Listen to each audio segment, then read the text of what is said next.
पहले तो आप सबसे पहले आप सारे लोगों का बहुत बहुत धन्यवाद, बहुत बहुत शुक्रिया कि आप लोग हमारे ऑफिस आए और अपना बहुमूल्य समय निकाल के हमारी बातों को रखने के लिए अपना समय दिया। इसके लिए आपका बहुत बहुत धन्यवाद। आज जो ये प्रेस कॉन्फ्रेंस हो रही है, इसका जो मौजू है, उससे पहले हम अपने चीफ गेस्ट साहब से मिलवा देता हूँ आपको। हम गुरु रहमान सर हैं, शिक्षा के क्षेत्र में आप सब लोग जान ही रहे हैं, इनकी परिचय को देना अपने शब्द को छोटा करने के बराबर है। मुस्तफ़ा मंसूरी साहब हैं, मोहम्मद सरफराज साहब हैं जी, अब्दुल लतीफ़ साहब हैं और हमारी पूरे संगठन के लोग हैं यहाँ पे, जो लोग भी हैं। आज हम लोग बहुत गंभीर मुद्दा पे प्रेस कॉन्फ्रेंस के लिए इकट्ठा हुए हैं। आप लोगों को पता होगा कि 16 तारीख को सदन में एक घटनाक्रम हुई है। उस घटनाक्रम जो हुई है उसका विस्तार ये है कि एक तथाकथित पार्टी जो अपने को बड़ा सेकुलर बोलती है समाज में, उसके एक विधायक ने बहस के दौरान, अपने भाषण के दौरान, उन्होंने एक मुहावरा का प्रयोग किया। जो मुहावरा बगैर सिर पैर के था, वो मुहावरा है ही नहीं। सबसे पहली बात तो वो मुहावरा उनकी जानकारी नहीं है उनको, और उस मुहावरा में उन्होंने एक जाति सूचक शब्द का इस्तेमाल किया जो घोर आपत्तिजनक है, जिसकी हम लोग निंदा करते हैं। अति निंदनीय शब्द है वो। उसी मौजू पे आज ये प्रेस कॉन्फ्रेंस है कि आज पासमानदा समाज में एक जाति के बारे में वहाँ पे बोला गया है, कल को दूसरी जाति के बारे में बोला जाएगा, तीसरी जाति के बारे में बोला जाएगा।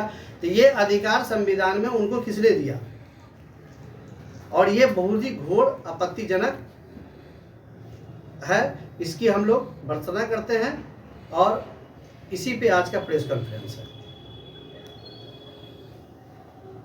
तो आप लोग आगे क्या चाहते हैं? आप लोग देखिए, मैं इसके लिए आपको मैं बता देता हूं कि सबसे पहले तो कल हम लोगों ने अति पिछड़ा वर्ग आयोग के चेयरमैन साहब से मुलाकात की है। उनको हम लोगों ने लिख के दिया है और उन्होंने आश्वासन दिया है कि ये चूँकि अति पिछड़ा वर्ग के हितों की बात है, इसलिए इसको हम विधानसभा अध्यक्ष के पास लिखेंगे। और हम लोगों की मांग थी उनसे कि दो चीज़ें। पहली चीज़ है कि विधानसभा के रिकॉर्ड से इस शब्द को हटाया जाए। दूसरी चीज़ कि विधानसभा में, सदन में जो विधायक है अख्तरुल ईमान साहब, जो किसी तथाकथित पार्टी से हैं, वो माफ़ी मांगे इस समाज से। उस वक्त तक हम लोग इंतज़ार करेंगे जब तक वो माफ़ी नहीं मांगेंगे। इसके लिए हम लोग आगे कदम बढ़ा रहे हैं। अभी विधानसभा अध्यक्ष को भी हम लोग देने जा रहे हैं उनके खिलाफ। अभी पिछड़ा वर्ग आयोग में दिया है, सरकार में भी देंगे। जरूरत पड़ी तो हम लोग सदन के सामने जाके पुतला दहन भी करेंगे उनका। सड़कों पे उतरिएगा फिर भी? जी बिल्कुल, आंदोलन होगा जब तक वो माफ़ी नहीं मांगते हैं। और सरकार से मेरी मांग होगी, विधानसभा अध्यक्ष महोदय से मेरी मांग होगी कि इस शब्द को वो अपने रिकॉर्ड, वहाँ के विधानसभा के रिकॉर्ड से हटाया जाए। इसके लिए हम लोग काम कर रहे हैं। अपना परिचय दे दीजिए। मेरा नाम तौकीर अहमद है। मैं ऑल इंडिया पसमानदा मुस्लिम महाज बिहार के प्रदेश अध्यक्ष हूँ। देखिए, एक बात मैं स्पष्ट से बता दूं कि हमारे भारत के प्रधानमंत्री, माननीय प्रधानमंत्री अगर यूजीसी इक्विटी बिल लाते हैं, यूजीसी इक्वलिटी बिल लाते हैं, तो उस बिल के विरुद्ध लगते हैं जैसे लगता है कि पूरे हिंदुस्तान के लोगों पर एक पहाड़ टूट पड़े।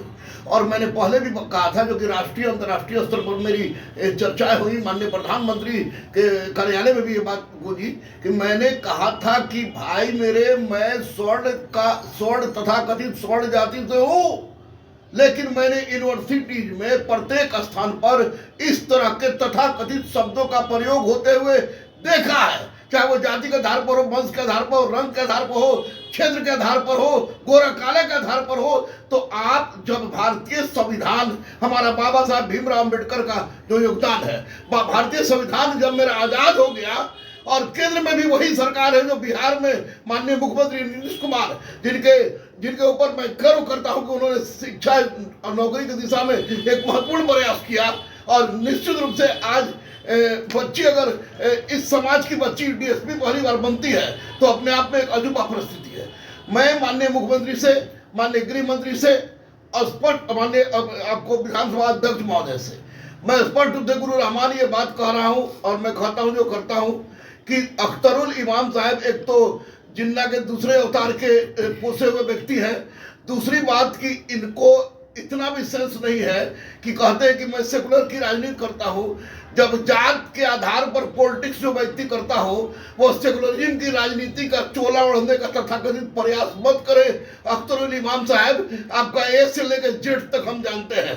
और रही बात कि आप जिस चीज के लिए हमारा देश लड़ रहा है, जिस चीज के लिए प्रधानमंत्री लड़ रहे हैं, जिस चीज के लिए मुख्यमंत्री लड़ रहे हैं, जिस चीज के लिए गृह मंत्री लड़ रहे हैं, जिस चीज के लिए हम लोग लड़ रहे हैं, वही चीज आप विधानसभा में उठाइएगा। इनके ये सब तो तुरंत विलोपित हो गया होगा।